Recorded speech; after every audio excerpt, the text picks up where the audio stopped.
Well, some of you have asked me, since we use composting toilets, what they could use for emergency situations if the power or water were to stop for a day or longer. And so I decided to show an adaptation of the system that we use more on a temporary emergency basis that could be easily adapted to emergency situations in those previous cases. First thing that you're going to want to do is have a burn barrel so you can get rid of trash. And burning wood, branches, leaves creates a nice high carbon ash that will help augment any composting system. Whoops, you can see it blowing there in the wind. And put nutrients into the compost, although this is human manure, so you wouldn't use this normally for composting plants and such. So this is not the purpose of what we're doing here.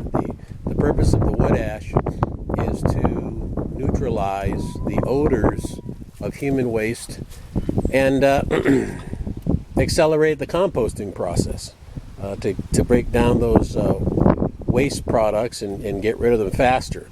The advantage is when you're using the charcoal that remains from ashes that you've burned in a fire, and we always keep this galvanized can pretty well full of ash so that we can mix our composting for our composting toilets, is that the activated carbon, or I should say the carbon that's a result of the burning process, and some of it is activated because it's smothered out and continues to burn, is that it will take out any toxins, from human waste and pharmaceutical, medical remnants in human waste products and that sort of thing, and prevent them from entering into the soil, or at least immediately anyway. So that's one of the first things you want to do. I recommend getting a galvanized steel trash can and a burn barrel and burning paper waste, wood, leaves, that sort of thing, and get you a supply of ash. Now, this is not absolutely necessary,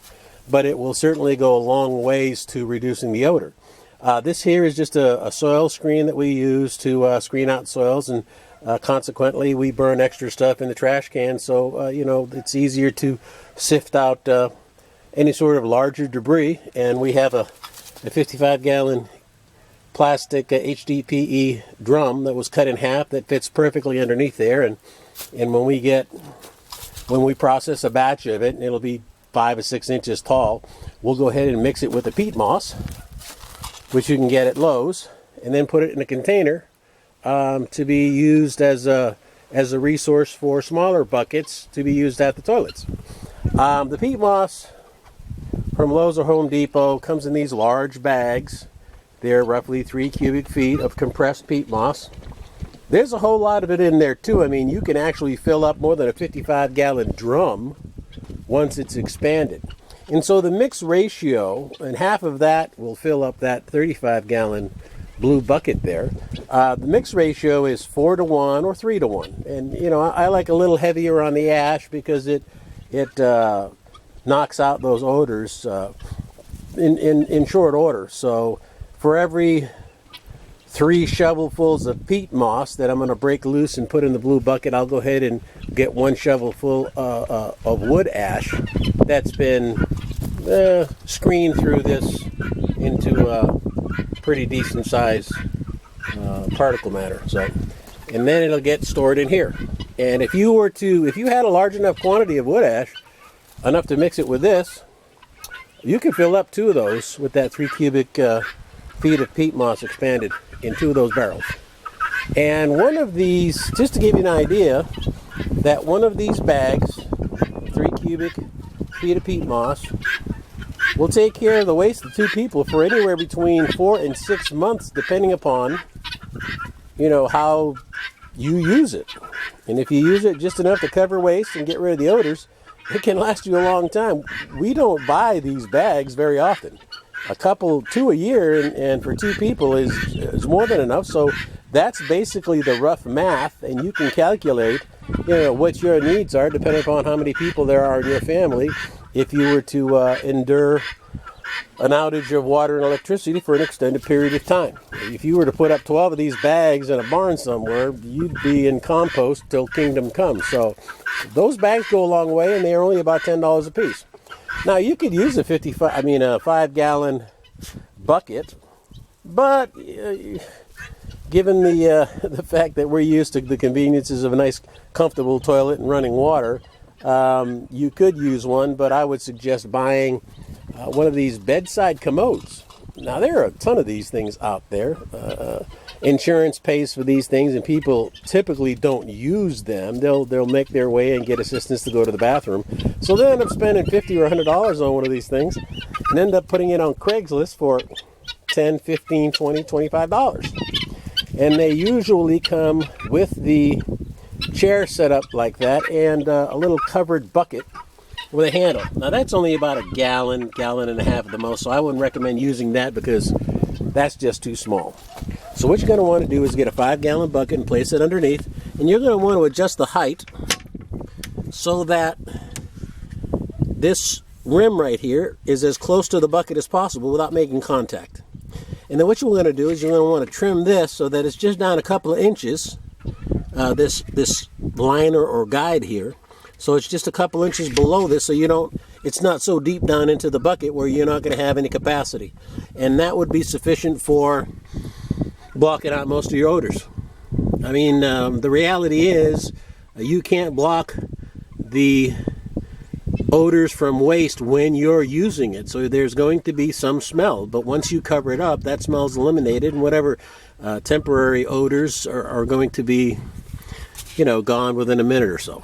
So that's what I would recommend, is getting a 5-gallon bucket, adjusting the height so it's, just underneath it, and then cutting this liner or skirt just an inch and a half to 2 inches below, and that'll give you maximum capacity, and it will also give you the least amount of odor exposure from the bucket itself. Then you just keep it shut. Now the next thing you want to do is have a spray. And again, you don't have to have this. You don't have to have this seat. You can manage with a 5-gallon bucket or a hole in the ground for that matter. But this is, considering some minor conveniences, will go a long ways towards lessening the frustration of not having running water or electricity. And so something like this for the expense, even though it's very minor, is just goes a long way. And so this is another thing that you're going to want to use to make life easier when you're dealing with a situation like this where you have to use composting for toilets. This is a $1.25 spray bottle you can buy at any big box store. And you can buy the cheap scented pine sol type products. They're $1 a bottle, and I would recommend in a quart-sized bottle like this, mixing about 12 ounces of the detergent or pine sol type cleaner, and then filling the rest up with water. And you're going to use this as a spray to spray over your waste once you've finished doing your business. You spray it down, and that'll help knock down some of the bacteria, and don't worry about killing all the bacteria. It's not going to happen. So when you put it out in a compost pile out back somewhere, it's going to continue to break down, but that helps to eliminate the odor, help control bacteria. You can you can spray the seat, the skirt with it if you have any waste matter that collects on that skirt. And you'd spray it down with a couple of sprays, and then you would go ahead and, of course, have this bucket of your pre-mixed peat moss, compost, and wood ash, and then you would sprinkle just enough to cover your business. And that will, in large part, take care of that and give you some of the conveniences of managing waste without having any sort of biological hazards or big odor issues in an enclosed space. Yes, you can have also a can of air freshener nearby. It's not essential, but it's also convenient, during any transition periods, and to make life a little bit easier. You're also going to want to consider having a supply of toilet paper on hand. One of the things you can do, because it takes up a lot of space, is compress it in a Ziploc bag and store it in a container. Actually, you can do a lot of these in various size containers. You can pack them in layers in a 5-gallon bucket, 55-gallon drum, a box like this to take with you and throw in the car if you're going camping or whatever.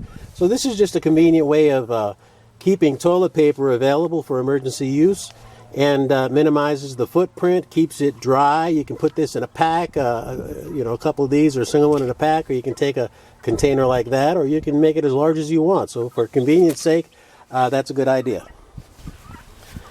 One of the things you're going to want to have is a dedicated cleaning brush. You can get these for $8 or $10 at the box store. And you're going to want to mark it so that no one makes a mistake for using it for any other cleaning purposes. What you're going to have to do is pick a spot out behind your home or where you live.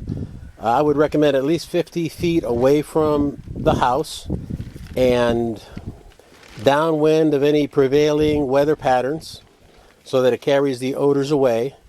And a place where if you have any small animals, they're not going to be digging through it, because dogs love smelly, odorous sources and want to investigate and dig through things. So typically, if you don't have that problem to deal with, you can go ahead and empty your bucket, and you'll see what the composition of the waste is like. It'll come out of the bucket fairly easy, and you're going to want to have a couple of gallons of water and give it a quick rinse with some a spray of some detergent, maybe a concentrated bottle of that, and swish it around, empty it out, scrub it down with a bucket, rinse it out, and you're in business. So it's not hard to do. You just need to have a couple gallons of water and a good stiff cleaning brush, and leave that where you're going to clean it, and have a water source available there so you don't have to keep bucketing water back and forth. Have a couple of 15-gallon poly drums of water back there and a small pail, and you can clean it up and get back to business. One of the things I wanted to mention about creating ash is that these embers can stay hot for a long period of time. So when you're burning something, let it sit all day, and even after a couple of days, if you have a significant quantity in a burn barrel left over, it can still be hot and catch things on fire. So when you do transfer it, you might notice some heat or embers. You want to make sure that this covered can is not something that you store inside on a floor that might burn, or adjacent to something that could catch fire. This is something that you want to make sure it completely suffocates any embers or remaining heat, and it should be stored outside in an area by itself, separate from other materials. So this is the basic system. It's not hard. It's common sense. If there's any questions, give me a post, and I'll do the best I can to answer them. But in a pinch, if you wanted to go this route, you could have an emergency toilet set up in short order, and it's something that's inexpensive to have, and you don't have to run out and get one of these at the drugstore and pay top dollar. You can find it on Craigslist or at flea markets or yard sales for relatively inexpensive. Throw in a couple of bags of that, some wood ash, and you're in business. All right. Y'all have a good day.